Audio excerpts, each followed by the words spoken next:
What's happening, people? I hope you're all having an amazing day. This is Coach Grant, and what today we're gonna teach you something that's very important that you should be incorporating every time you do resistance training.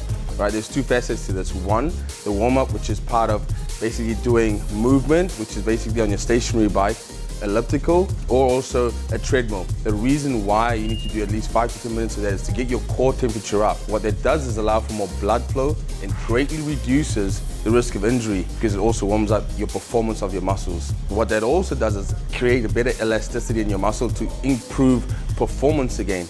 And also what that does is releases more synovial fluid in your joints, which then again prepares the joint for the movement you're about to do and again reduces risk of injury. Okay, and here's the second part to a warm-up that you should be doing after doing the 5 to 10 minutes, as I mentioned before, on either the bike, the cross trainer, or the treadmill. All right, so then we move into what we call the dynamic stretching. Dynamic stretching is to help an individual or someone in a sports environment to improve the range of motion that you would perform directly after in an exercise, okay? What it means is you will create a stretch in the movement of your arms and legs. It's never in a stationary position, right? What that does is increases range of motion so that you are able to perform the movement in a full range of motion. When we do that, we also improve growth. So full range of motion is full development. And the very important reason why you wouldn't want to do your static switching before training is because it will lower your power output, strength, and speed. When you're doing resistance training, those are the most important facets you want because you want to increase what we call limit strength at the start of the workout. So again, 5 to 10 minutes warm up on the stationary bike, elliptical, or treadmill. Then you move into dynamic stretching. And what we're going to show you now is the movements you'll do for if you're training lower body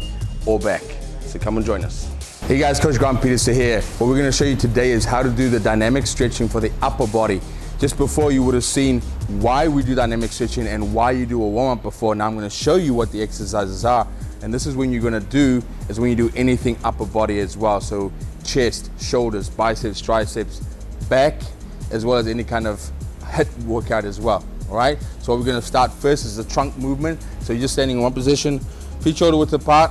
We're just going to swing our body side to side at least 12 times, so 6 one way, 6 the other way, and that's just again to loosen up the trunk, get the core working, getting blood flow moving, getting the synovial fluid moving into the joints, and getting our body temperature up.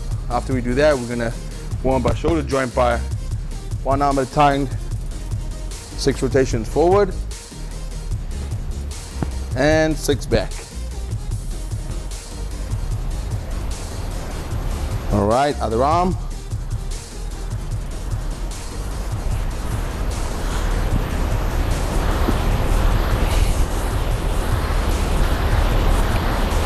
And as explained before, we do this to raise your body temperature from the warm-up, as well as get the joints, the tendons and muscle ready for the movement we're about to do. So while we focus on the shoulders, that everything revolves around that. When we do chest, shoulders moving.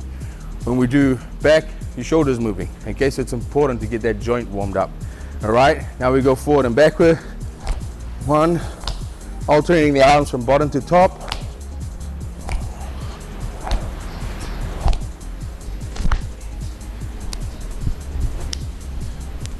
Six. Now what we're going to do is we're going to warm up the elbow joint. So we're going to rotate inward 6 times.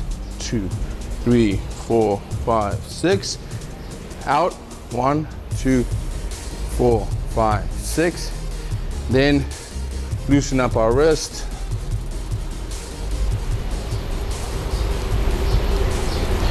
And also we're going to get our hands activated. So stretching your fingers apart far as possible. Back in.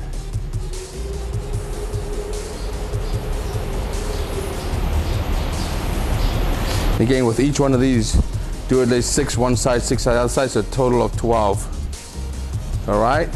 Then we're going to rotate our neck. Loosen our neck up, 6 one way.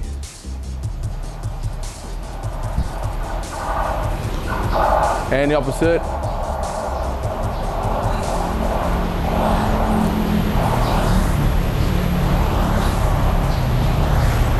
Okay, and then we're gonna finish off with just doing a good shakeout.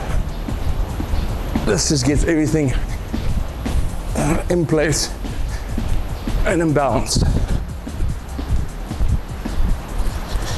All right, there we go. And you should be ready to go. So make sure you watch it from the start, doing at least 5 to 10 minutes warm up on a cross trainer.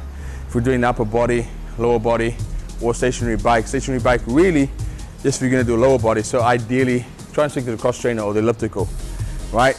Again, as I explained before at the start of this video, why we do dynamic stretching. So if you forget that, go back to the start, check that out again. Right guys, remember, I'll show you the text below this video of step-by-step what to do.